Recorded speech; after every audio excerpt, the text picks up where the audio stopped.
Okay, no. Wonderful, thank you very much, Elise. Okay, so thanks all very much for coming to this, the second of the two CosmoSIS webinars that we're holding. If you missed yesterday's, you can see the link that's on the chat window. Just a reminder again about how this thing works. So we've muted all your voices, but if you'd like to ask any questions, there's a button you can click to raise your hand, and you can also type in a chat message to the presenters here. Oh dear, my webcam seems to have frozen. Okay, that's useful to know. Thank you. In the meantime, I will. Hopefully, you can still hear me. So the format for this is the same as last time. Other than that, someone asked in the chat window, is there a way to see other questions people are asking? We'll repeat them if they do, but I don't think you can see them by default, no, because they're private, Rachel. If you have any questions, anyways, at any point through the telecon, the webinar, excuse me, then please do ask them. We're really, really keen to hear more questions. Okay, so without further ado, let's get started. Elise Jennings is talking about, is going to start us off. Elise. Great, thank you, Joe. Okay, so to begin this second webinar, I just wanted to have a very broad overview of some of the motivations of why we've developed CosmoSIS. And so I thought a good idea would be listing some of the challenges that we're currently facing. So many of you will be familiar with these, but it's worth just outlining what are these challenges. So right now in cosmology, a lot of us are dealing with many different observables from many different probes, and they're sometimes correlated. So you might be working with CMB data, lensing data, galaxy clustering data, supernova, or clusters. And you might be trying to combine each of these data sets and get out constraints on cosmological parameters. And so for each of these different probes, we have corresponding different theoretical models for each. And so maybe you work in a supernova community, and even within that one community, there are different theoretical models. There are different light curve fishers which you can use. There are different simulation packages which you can use. If you work in large-scale structure, there are different models for the bias for galaxy clustering, for example. So then moving on, we think about, well, in each model, whatever probe you work on, there are different parameters of interest, different parameters, cosmological parameters that the models can constrain, and then different systematics, those nuisance parameters that we spoke about yesterday, which crop up in each model. And then you're left answering the question, how do we sample over each of these in an MCMC chain? The next thing to think about is that when we start combining these probes, the chances are that the likelihoods and the posterior distributions are going to get more and more complicated, and they're no longer just going to be multi-Gaussian, and they'll possibly be multimodal distributions which we're trying to reconstruct. And so the sampler that you choose could impact your results here. You have to make sure that your sampler is able to locate different points in parameter space, different modes, different maximum likelihood points in parameter space. And then the final point to be aware of is that nowadays we're working in these very large collaborations which are made up of hundreds of people. So for example, if you're working in DES or Planck, you want to make sure that you can track the contributions of everyone. Even if you've written a small piece of code, you want to make sure that your contribution and your input is reproducible and consistent with what other people are doing, but also that you get contribution for that input. And we all know that there's a wealth of existing code out there. And so lots of people want to make use of this code, but maybe it's written in a language that you're not familiar with. Maybe you work in Python and it's written in Fortran. So how do you make use of this existing code without wasting an entire PhD trying to decipher it all or learn a new coding language? So with these challenges in mind, this is exactly why CosmoSIS was designed. It was designed to address each of these issues. So the very broad overview of what CosmoSIS is that it's a new cosmological parameter estimation code with a focus on modularity, and we're really going to go into the detail of what that means today. It's an open source code, so all the code is available on GitHub, or sorry, on Bitbucket, and we encourage the community to actively contribute to this code. So if you have an interesting little module or piece of code that does some calculation that you would like to contribute to the code, please let us know, and we can add that to the repository. It's available in lots of different languages, so if you write in Python, C++, C, or Fortran, you can add your code And there's many different modules in those different languages, so you can make use of other people's modules without being very familiar with Fortran, for example. There's a range of choices of different physics and likelihood modules, so we'll go into more detail on what that means in a couple of slides. We have a collection of samplers you can choose from. So yesterday we heard about the Metropolis Hastings sampler, but today I'll talk a little bit more about some of the options for other samplers.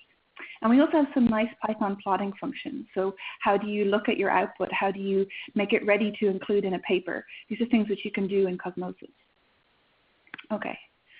So the overview of the webinar for today, I'll be starting by talking about some advanced samplers and motivating why you want to consider them, and just directing you towards the CosmoSIS Wiki where you can read more about those samplers. Okay.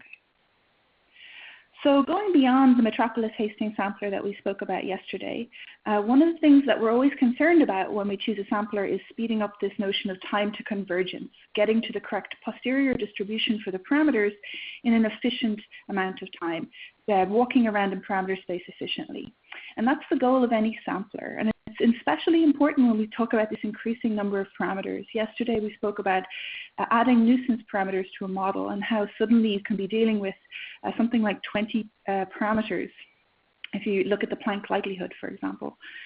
And so we really need these fast samplers to be efficient and get to convergence quickly. So with standard MCMC, there are some stumbling blocks or issues. So how do you choose the point to start at in parameter space? Generally, that's done according to the priors, but it could bias your answer based on where you start in parameter space. There's that choice of a proposal distribution, where you go in parameter space, and then can you actually parallelize this algorithm that you have? These 2 points have a large impact on time to convergence. And then maybe you're interested in getting at the Bayesian evidence. If you're interested in comparing 2 different models, then the denominator in Bayes' theorem is the evidence, and that's something which you want to reconstruct in order to compare models. And so your sampler needs to be able to evaluate that for you. So there's lots and lots of alternative samplers which are out there, and there's some very interesting features in all of them. Here's a list. It's definitely not an exhaustive list of all the different samplers which are available. The ones that I've marked in orange are the ones that are in CosmoSIS.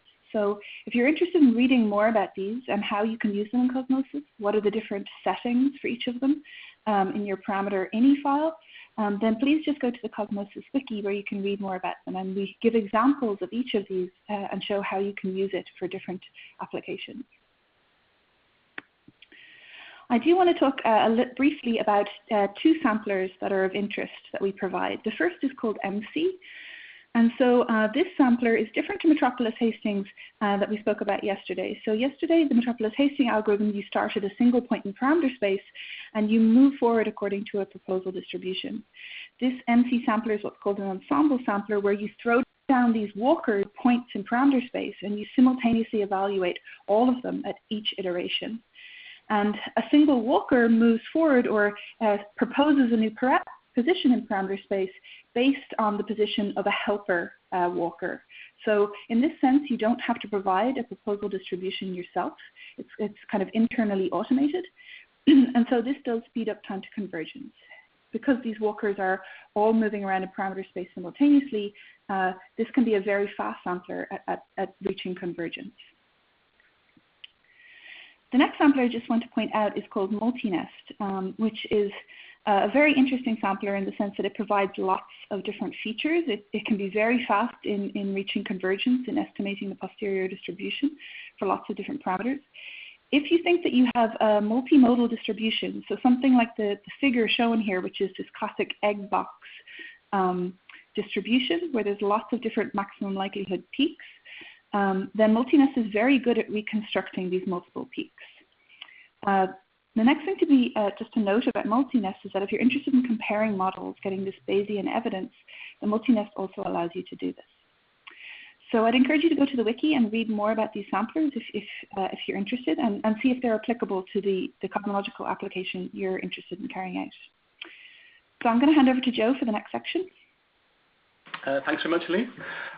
So last time we talked about CosmoSIS in general, in quite high-level terms, and the way it proposes that we should break up cosmological calculations into different steps, into different stages we call modules.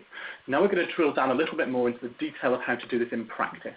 How do you actually, what does Cosmosis contain? What are the different, how do you communicate with it? How do you specify a model in Cosmosis? And how do you develop new code for it? Okay, someone tells me that I can't be heard particularly well in the chat window. So if anyone can mention briefly in the chat whether you can hear me okay or not, then please let me know.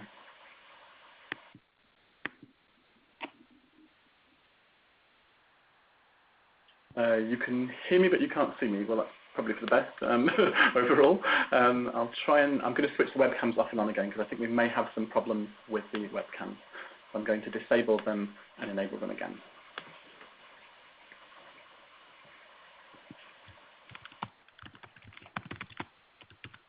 Oh, and Elise, I think we can still hear you typing there, Elise, as well.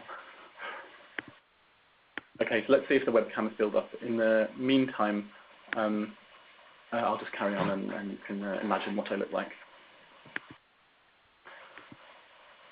Ooh, okay, so the webcam seems to be having some kind of difficulty. So we'll just move on without the visuals. So you can just hear my voice. Hopefully that's enough. So now I'll start with a kind of general glossary of what's in Cosmosis, just to get the words and the phrases that we'll be using and describing in a bit more detail together later on. So it's the kind of overview and glossary of Cosmosis. So you run Cosmosis on a parameter file. So that's the you can see at the top of that slide. You can see an example of running Cosmosis, a single demo, which we're showing there. And that parameter file, all the different things that describe your analysis are either in that parameter file or in other files that that file connects to. So most of the things we'll be talking about, I'll be referencing what's in that parameter file when I describe them as well. The first and kind of most important concept to get across about the Cosmosis design is modules. So Cosmosis, as I said last week, splits a calculation and a likelihood into different computational steps called modules. And the idea of this is that by doing this, you make a bunch of things much easier to do. So you make it easier to debug individual pieces of code. It makes it easier to mix and match different pieces of code together if you split them up in this way, rather than having one big monolithic code. Now, modules in Cosmosis are run as a sequence, each taking inputs from the previous module and providing output for later ones in the sequence. So the process of generating a Cosmosis module is a process of designing a pipeline. Sorry, Cosmosis likelihood is the process of designing a sequence of modules and making sure they all connect together properly. And given each module that you use in a Cosmosis pipeline is described in the parameter file. So it's described, and there's an example down at the bottom there. And we're going to go into a bit more detail later on about exactly how that's done.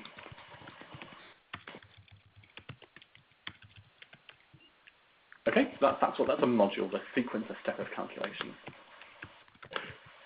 A bunch of modules together is a pipeline, and that's described according to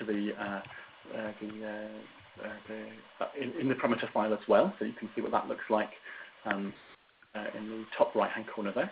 That's the other thing to bear in mind in terms of terminology. As well as describing a pipeline, we need to describe the inputs of that pipeline. We need to describe what input parameters, what numbers and values go into that pipeline. And in a given analysis, some of those may be fixed, some of them may be varied. And those are described in a second file called a values file. And Elise is going to go through all these files in a bit more detail later on. But just to keep in mind, we have a parameter file describing our model and a values file describing our pipeline. Elise has talked about samplers already. So that's any kind of code that chooses sets of parameters to evaluate the likelihood of. So the idea is that might be Metropolis Hastings, it might be a simple test example. There are lots of different options about what samplers we might use. There are lots of samples in Cosmosis, as Elise has referred to. I'll just mention one in particular now, which is a test sampler, which we may come across a few times later on in this seminar.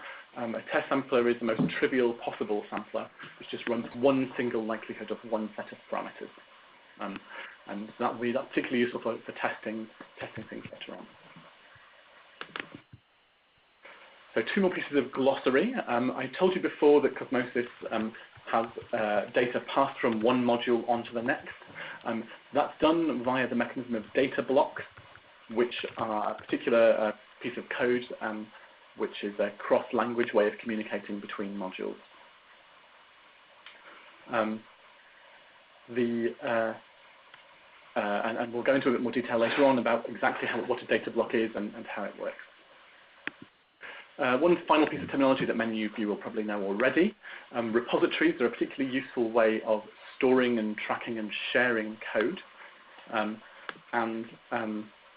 That's not new to CosmoSIS, of course. It's a very general concept.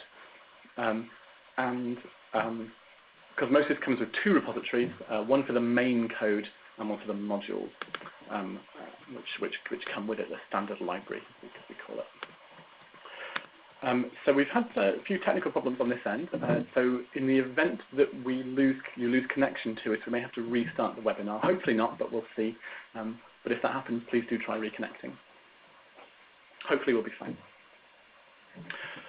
Okay, so that's the kind of glossary, the overview of a few words that will come in useful later on. The most important ones to remember are parameter file and modules and values file. I'll now pass over to Elise, who is going to talk in a bit more detail about what's in the parameter files, what goes into that file and what's inside it.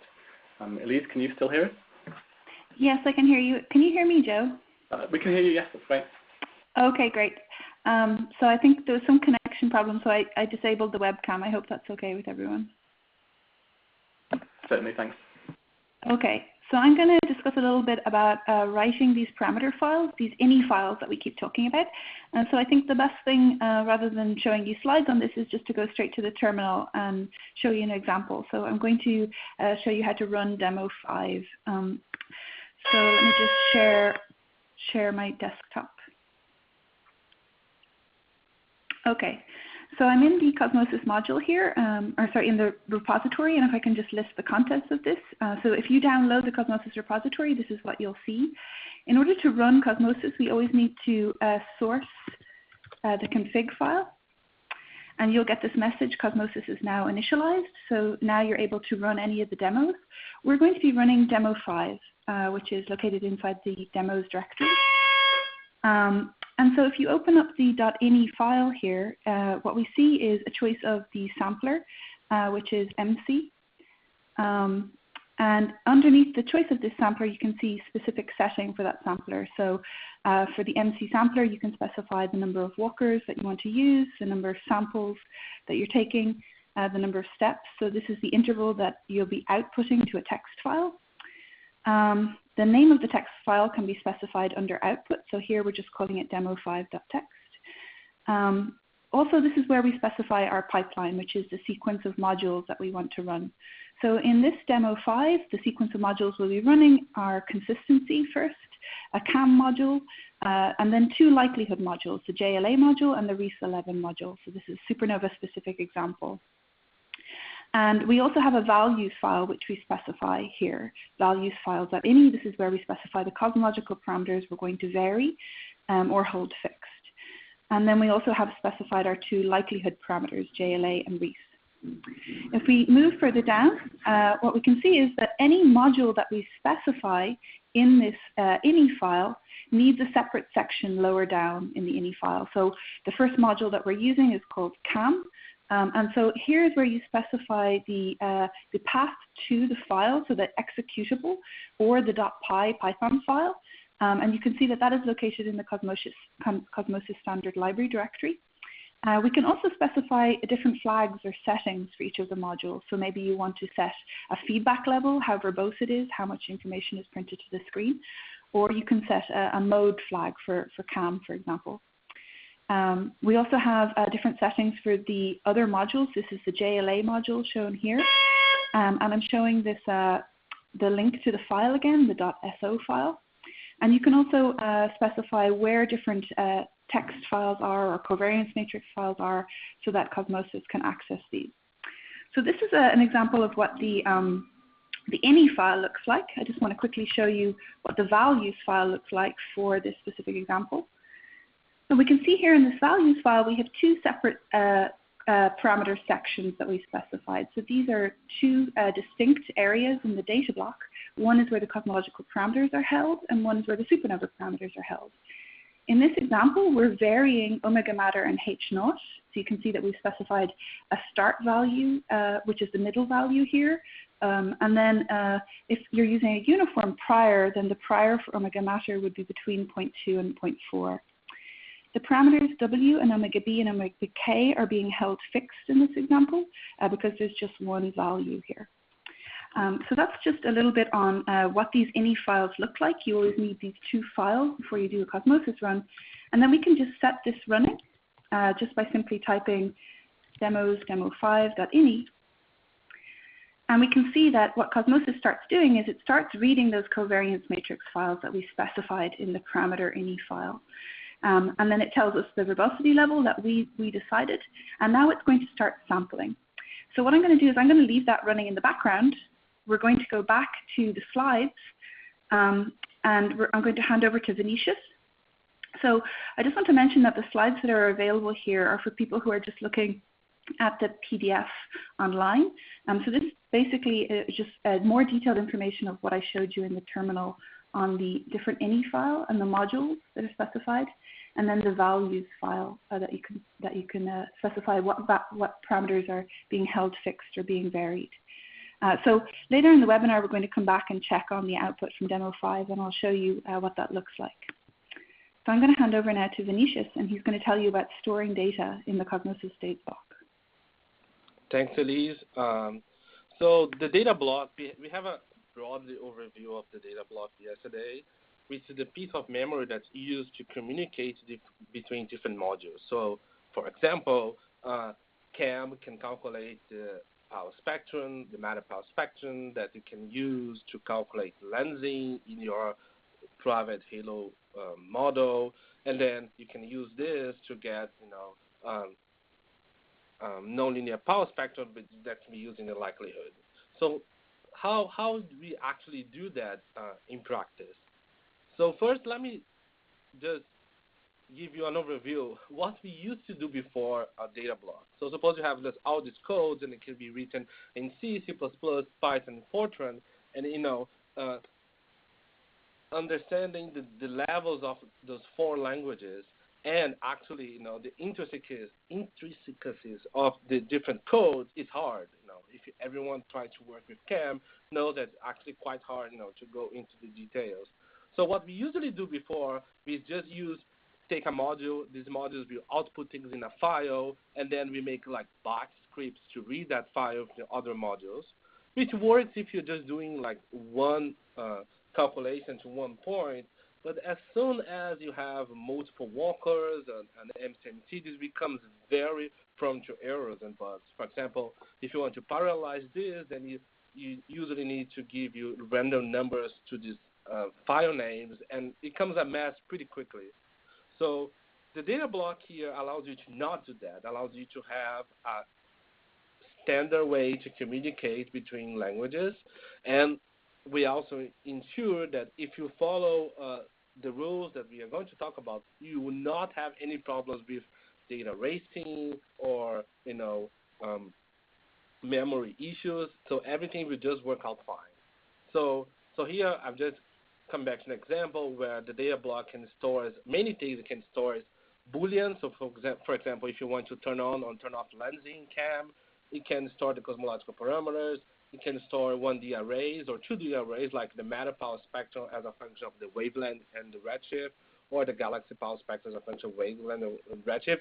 It can store the values of individual likelihoods, so you can sum in the end. So, for example, if you want to combine the CMB with BAO, so it can store all these inputs and outputs. And it does store this in different sections, so you don't have name clashing, which can be a problem if you have like 50 parameters and you actually don't control what is the name of the parameters someone else code does implement. So here I'm just showing you the basic structure, and I'm showing a Python code because it's usually easier and cleaner to understand. But we have those same interface in C, C++, and Fortran in addition to Python. So basically what you have to do, the two simplest operations is write a value X in some block, in the data block, with some section and some value name. So for example, you can if suppose you want to change the value of H0, so the section will be distances, and the value name will be H0. You can also get the value from some section name and value name to X. So for example, if you want to get H0, it will be block, distance, sections, H0 parameter. So it's this get and set is the most common operations you will have to use, but we also have a lot of additional functions that that you can use. For example, you can check if this section exists, or you can check if some value exists. You can check what are the name of the sections or where the keys are implemented, and all these different functionalities can be seen in the wiki. Okay, but the two more common operation that you do in your daily life is this get and set operations. And the only thing you need to remember are the section names and the name of your parameters. So we do have some predefined section names that you can check on the wiki. For example, there's cosmological parameters, Halo-Molo parameters, but you can write your own section that's up to you and not a problem at all. So now I'm going to hand over back to Elise and to see what is the output of the demo 5 she ran. Are you there, Elise? Thanks, Vinicius. Yeah, I am here. So let me just show my desktop again. So demo 5 has ran. So you can see here that we did just 200 iterations, and it's completed. So if I list what's in the directory now, we can see that there's a demo5.txt. So if I just open that up and show you what's included. So this is the output from the sampler after CosmoSIS has run. The very first things that are listed at the top of this text file are the cosmological parameters and maybe the nuisance parameters that you wanted to vary. So if you remember back to that values.ini file, we wanted to vary omega matter, H0, delta M, and we had a couple of supernova parameters as well. The final column which will be listed is called posture, which stands for posterior distribution, so the likelihood times the prior. In this output file, we also give a replica of the parameter ini file that you used, just so you have a copy of all the settings that were used. The sampler that was used was MC. You can see the number of parameters that were varied. We also list any citations that you should give for this result. So we think this is very important because, as we said previously, any of the modules in CosmoSIS have been contributed either by ourselves or by other people, or their code which are publicly available in the community. And we've gathered them together and made them usable for everyone. But it's very important that people reserve the right to their own citations and their own credit. So when you use other people's modules, there will be these citations which are included in the output. And really, if you use this output in your papers, then you should cite this work, the works that are listed here. So if we go further down, we can see that there's an exact copy of the parameter file that was used, the number of walkers. So if you wanted to run this again and you happen to have changed your demo5.ini file, the output file will still be a copy of exactly what was used to produce that output. You can see what all the different settings for the different modules, etc. here. And then there's also a copy of the values.ini file. So just in case you don't remember, this is an exact copy of what exactly were the prior ranges that you used, what were the start values that you used. And then finally, all these values here at the bottom are the results from the sampler. So all these different columns correspond to the results of each of those walkers in the MC chain. So that's just a typical example of what you will see with the output from CosmoSIS. So that's the end of us showing you demo 5, but there's lots of other demos online if you're interested in running those yourself. And they showcase different samplers and different pipelines, different lists of modules which you can use. So for the next section, I'm going to hand it over to Joe, who's going to be talking more in detail about these CosmoSIS modules. Thanks very much, Elise. So, as I said, a single CosmoSIS pipeline, like the one we've just run in demo 5, is made up of a sequence of modules, a sequence of different pieces of code. And each of those phases is a single as a single file, a single piece of code. And I'll go into detail about how to make one of those modules, what those modules consist of, and how they can communicate with each other. So Vinicius talked about data blocks as a kind of generic piece of technology that lets you different pieces of code communicate with each other. I'll show you how a single Cosmosis module uses those data blocks to pass on information from one stage to the next. So in general, adding any new physics to a Cosmosis pipeline or making a new pipeline, or adding a new likelihood in the form of new data, doing that corresponds to modifying or creating a new module or an existing module. So on a practical level, a single module is either a Python file, a single Python file, or a collection of C, C++, or Fortran code compiled into a shared library. So you've almost certainly used libraries before, whether you knew you were doing that or not.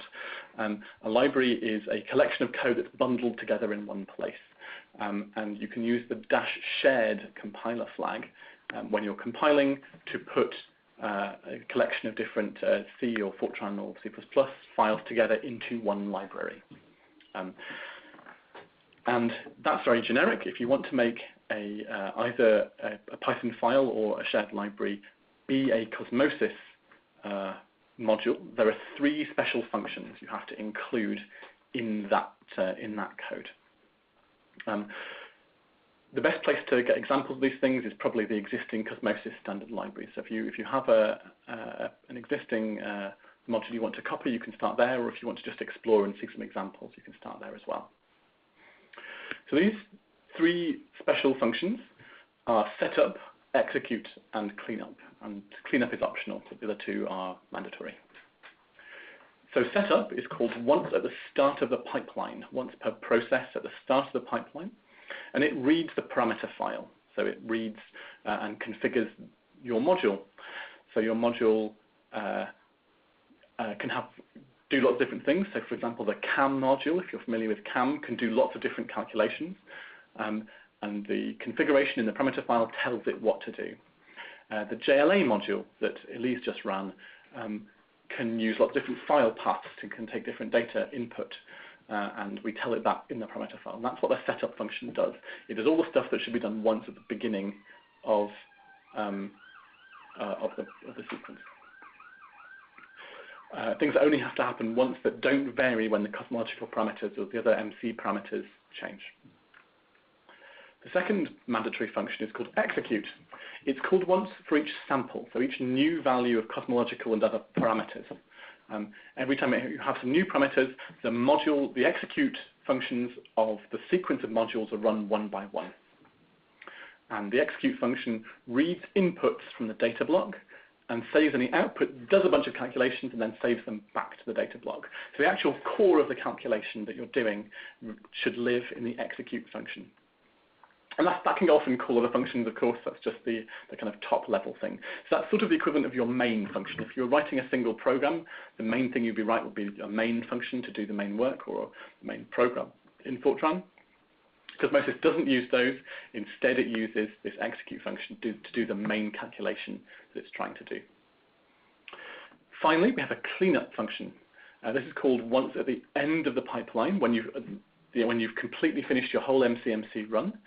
So often, if you have just an ongoing thing that runs out of time, this never gets called. But in general, you can provide a cleanup function that tidies up anything. So if you allocated a bunch of memory at the beginning of the pipeline when you just started your run, you could deallocate it here and that kind of thing. So it's only called once for any given process, and it's actually optional, and often you can just omit it, especially in Python where this thing is automatic. So that's the overview. These 3 functions turn some general code into a Cosmosis code. These 3 functions are how your totally general code that you might have written communicates with Cosmosis, how it gets its inputs and outputs from Cosmosis. I'll go to these in a little bit more detail now.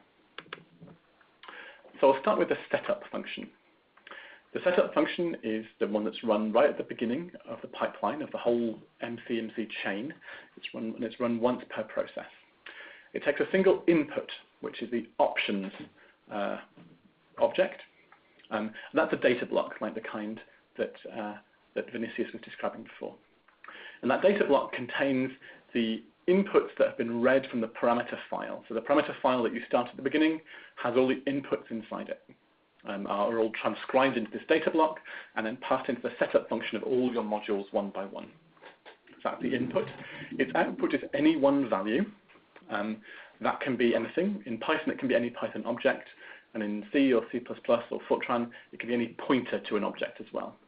So the idea is here, this is customizable. Depending on what kind of code you're running, you might have different types of information and configuration information you want to set up. So that might be some settings for your module and telling you exactly which calculation to do. It might be some loaded in data. So for example, if you're doing a likelihood, maybe you want to load in a bunch of data at the beginning. Any of those things can be included in this object. There's an example down here. Here's a Python example again, because Python's much easier, of us reading something from the options. And there's a particular thing I've put there called options section. And that's a special predefined string, which just means give me the inputs corresponding to this module. So if you remember, every module that we have has its own section in the parameter file. And this is just shorthand for whatever my section in the parameter file happened to be called. So this just means give me the option X from underneath my section, the section for this module in the parameter file. Presumably you want to do some bits of calculations here, maybe some pre-calculations, maybe some data loading, all those things. That's what's in the ... there in the middle. But then at the end, you can return anything you like. In this case, I've chosen the Python dictionary, but that's entirely up to you whenever you're writing a given module. That's just whatever data you think will be useful for the execute function later on. So that's the setup function. And again, if you have any questions about any of these things, please do ask them in the chat window. You'd be very welcome if anything's not clear. That's set up, that's run once at the beginning.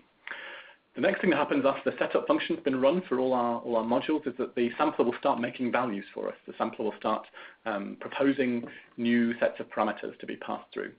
And those get passed through the execute functions of each of the modules in the pipeline. So the execute function has to look like this. It's got two arguments. The block, which is our data block, and that's whatever input parameters have come, or input values and input numbers have come from previous modules. So at the beginning, that just contains the samples that the sample that the sampler has generated. So it might just contain cosmological parameters right at the beginning. But each module in the pipeline, each step in the sequence, puts more stuff into the block.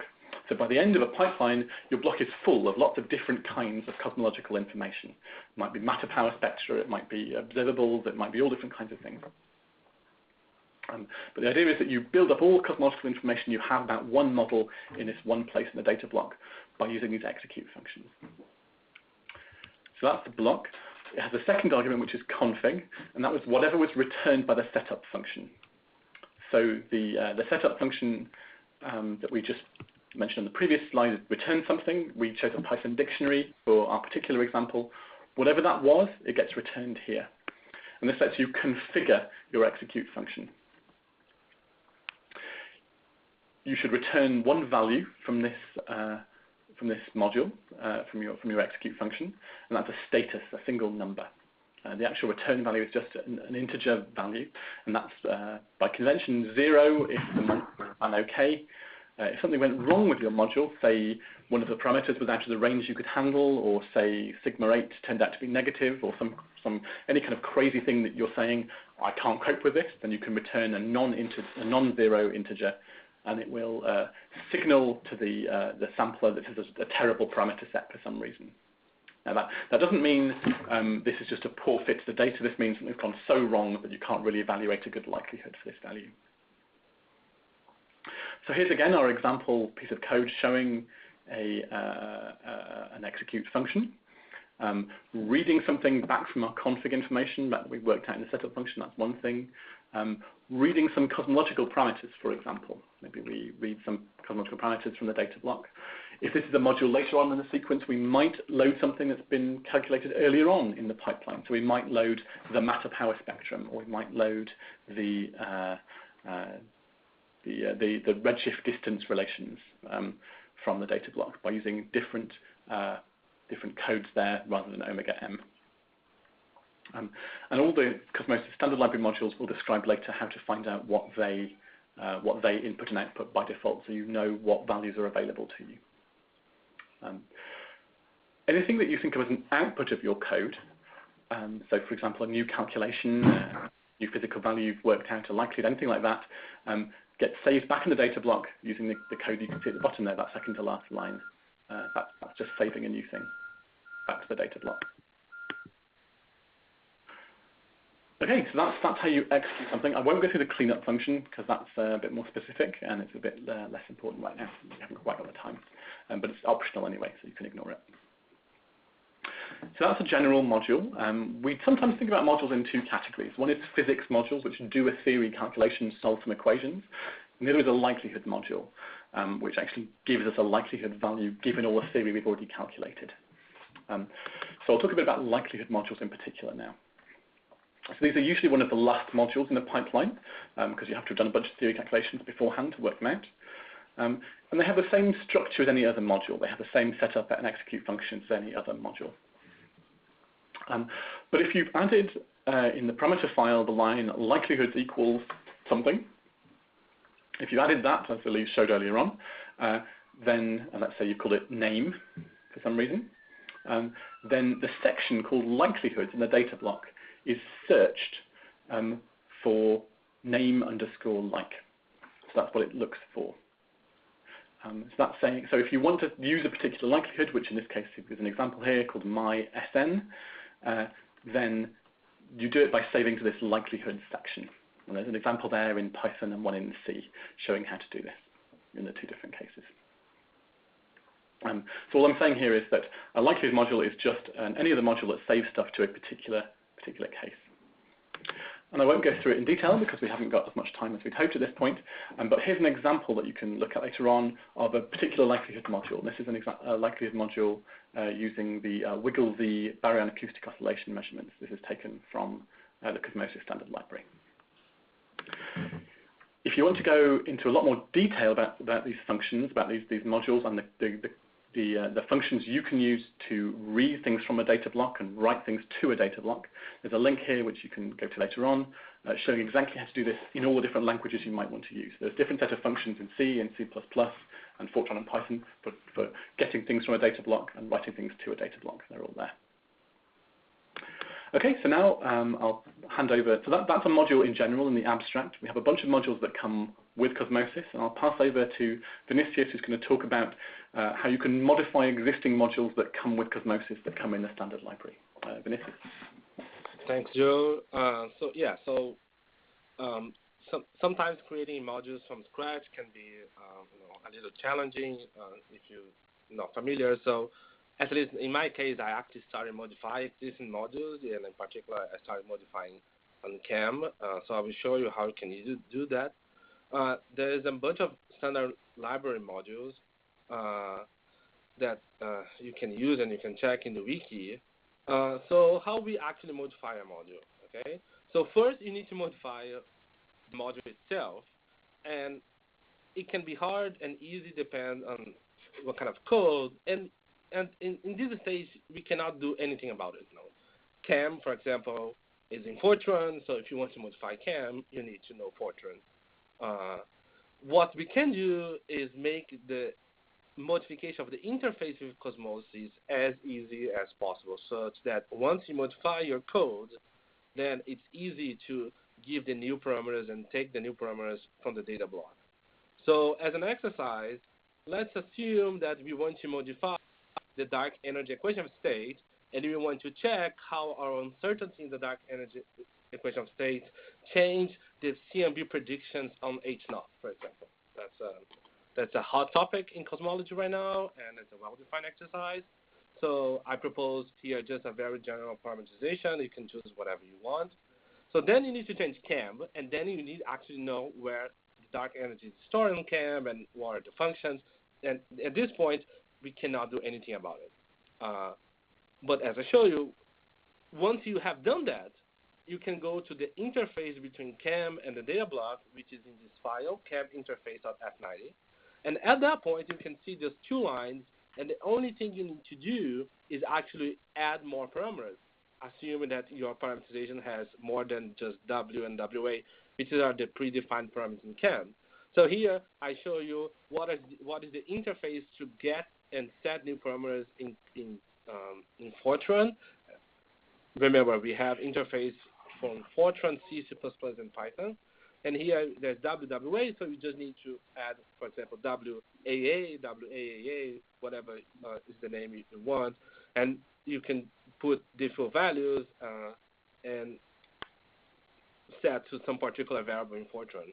And after you do this, you just have to update your ini file, your values file, to add those parameters in the chain itself and specify if you want those parameters fixed or if you want them to change and what is the range you want to change. So that is what's interesting about CosmoSIS, that once you modify your particular module, which can be hard, the modification of the interface itself is quite simple. And then you can, combine CAM with other modules if you want using the data block interface. So that's what I want to talk about, is existing modules, and you're welcome to do that exercise and send me an email if you have any questions. And now I'm giving the presentation to Elise, and she will talk about how you can share and contribute and get credit, which is another topic that's been very hot on arXiv, thanks to the AstroPy problem paper, and she will talk about that. Thanks, Vinicius.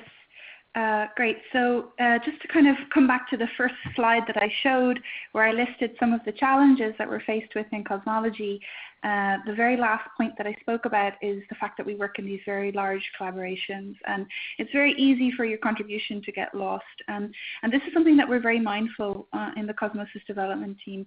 And so I just want to talk a little bit about how, if you write some code and it's included in CosmoSIS, how do you make sure you get contribution and credit for that?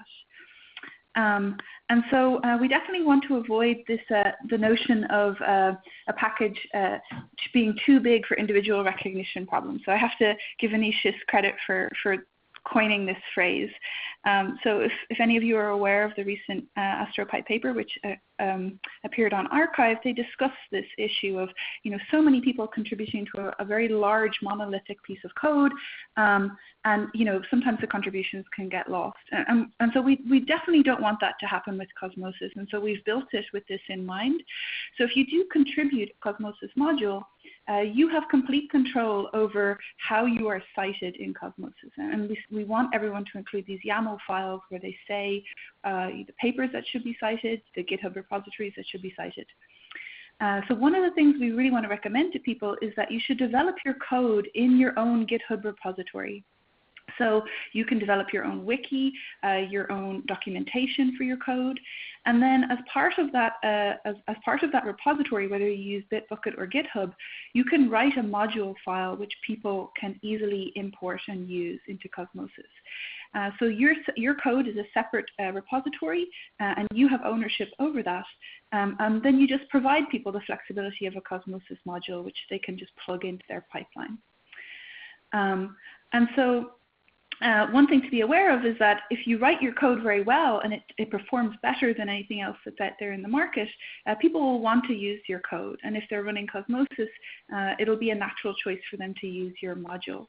And really, CosmoSIS is not a monolithic code. It is created as separate modules, and so you really can retain your individual contribution through these different modules. So that's the kind of closing point we wanted to make about CosmoSIS.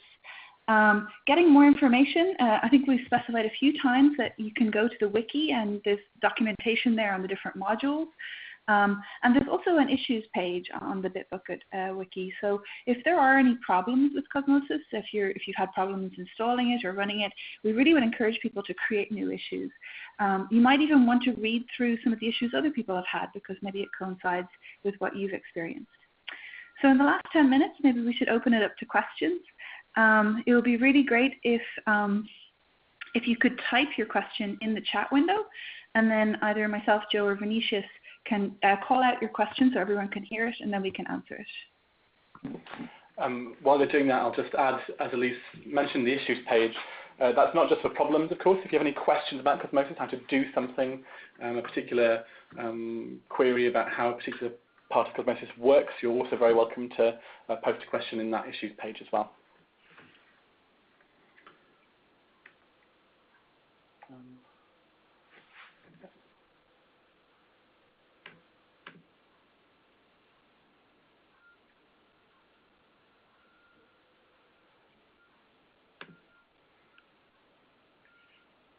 Or if you have no questions, that's also good too. Is there anything that any of the presenters feel we should have covered in more detail? Or if anyone else? Oh, we have a question. We have a question there from Vera. So Vera Glusevich asks, it's beyond data analysis, but is there a Fisher forecasting module within Cosmosis? So we'll come to your question. Can you answer that? Second, sorry, yes, go ahead. Elise can answer that. Yes, can you, do you want to talk about the Fisher code, Elise? Yeah, sure. So we actually have well, it's not really a sampler because the Fisher matrix calculation is not really a sampler in the sense that the other parts are samplers, but there is what we're calling a Fisher matrix sampler, which you can use to evaluate that. We actually have a demo online. I believe it's demo 16. I've forgotten the numbers of the demos now, but one of the demos actually uses a DES SV data example with a Fisher matrix sampler in the INI file, and so you can actually run that. So that's already in Cosmosis if you're interested in running that, but that's a great question. Thank you. I'll just expand on that a little bit, if I may. Of course, a Fisher matrix needs a little bit more information than most of the other samplers. So Metropolis Hastings just needs a likelihood. A Fisher matrix formalism needs a whole data vector that it can take the derivative of with respect to the parameters. So in order for a likelihood to work with a Fisher matrix, it needs to save a little bit more information than it would do if it was just a pure Metropolis or other sampler likelihood. Cosmosis comes, because Gaussian likelihoods are so common, Cosmosis comes with a particular pre-set up Gaussian likelihood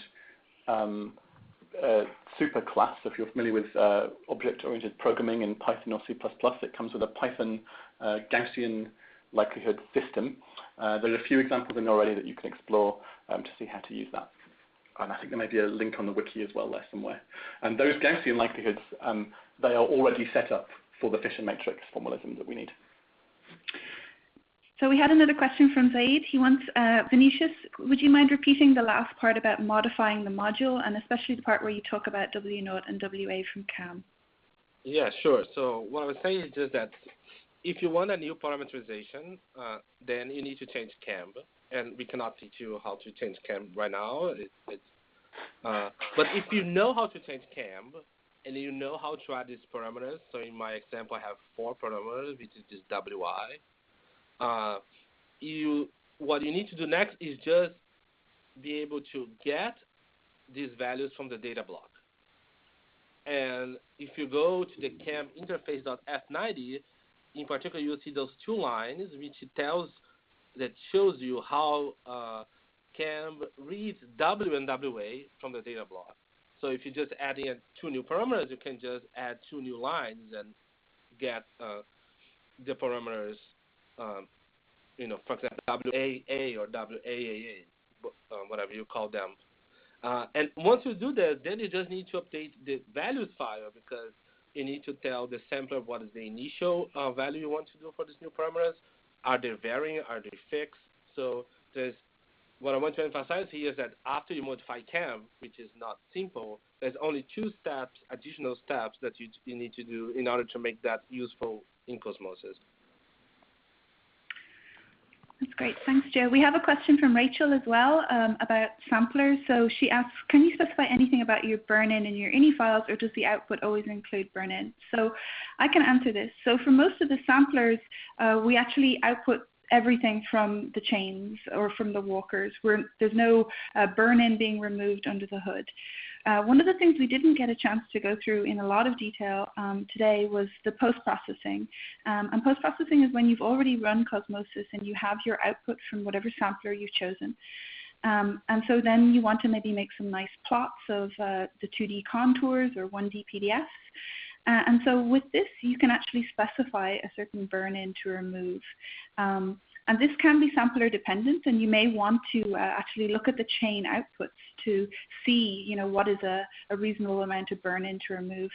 I think we spoke a lot about this yesterday, that there is no kind of golden rule for what the right amount of burn-in or to remove is, or how much to thin these chains. And so it's really a good idea to look at these trace plots and see, what looks like a reasonable burn-in for your chain, and experiment with these different settings. So that's a great question. Thank you, Rachel. And there are, I think you sort of alluded to this, Elise, but I'm not sure you said it explicitly. The post-process command has flags that control cutting off the burn-in region. According to, if you figure out that, say, half your chain needs to be cut off, there's a post-process command to do that.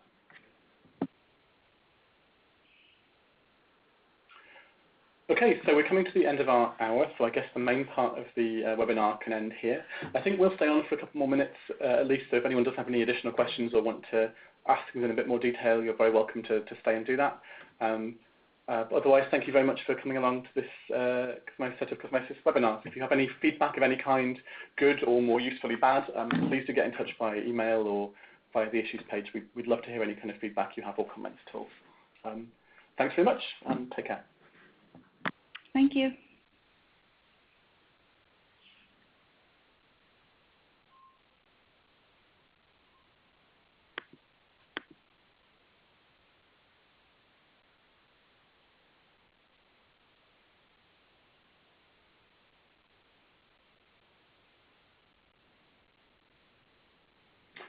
As I mentioned, we will stay around. If anyone has any more detailed questions, we can ask that in the, do feel free to ask in the chat window. Or we could even unmute we've got a few people on now, so we could unmute the, everyone maybe. And the conference has been unmuted.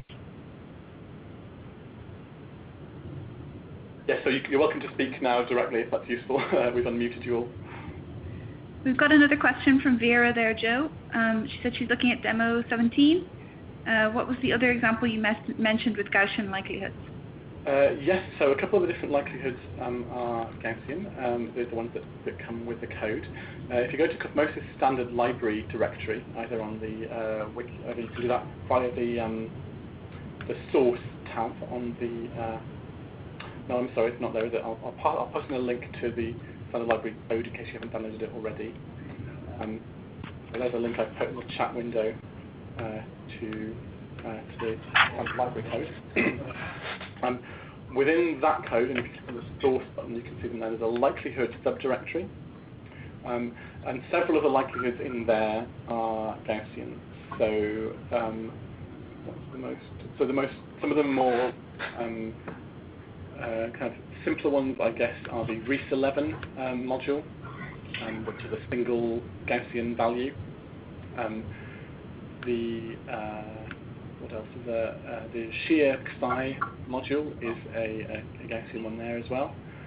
And I believe the, what else do we have? The BBN module, I think, is also a Gaussian likelihood as well. So a few of them there. Oh, and it's rather more complicated, but the 2-point likelihood in that directory is a rather more complex example of a Gaussian likelihood, because there are lots of different possible 2-point functions that we're using as examples.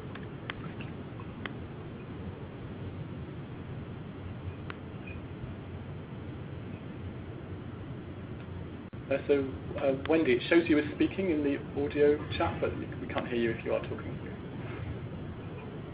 Maybe it's just background noise. Oh, I wasn't speaking, but can you hear me? We can hear you now, yes. I missed the first one, unfortunately, yesterday. So I missed the first one, so I was going to go back and make sure I could load CosmoSIS, and I assume you covered that yesterday or not. But anyway, I need to do that, and will do so. Yes, there's a couple of different ways of installing the code to start with. I just want to say thank you. I thought this was terrific.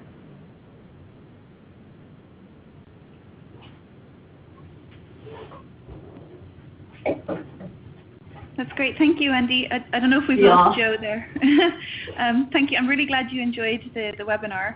If you missed the one from yesterday, then we recorded it. And it's available on our CosmoSIS webpage. There's a link to webinar 1 where you can watch it, and we do go through how to set up CosmoSIS, and it's a bit more of an introductory level, which you might find helpful. But please email us if you have any other questions. Sorry, I muted myself by accident. Thank you very much. Perfect. Thank you. So Ziad has a question about normalization in the chat window. You can do it in the chat window, Ziad, or if you'd rather just say it, that's fine too.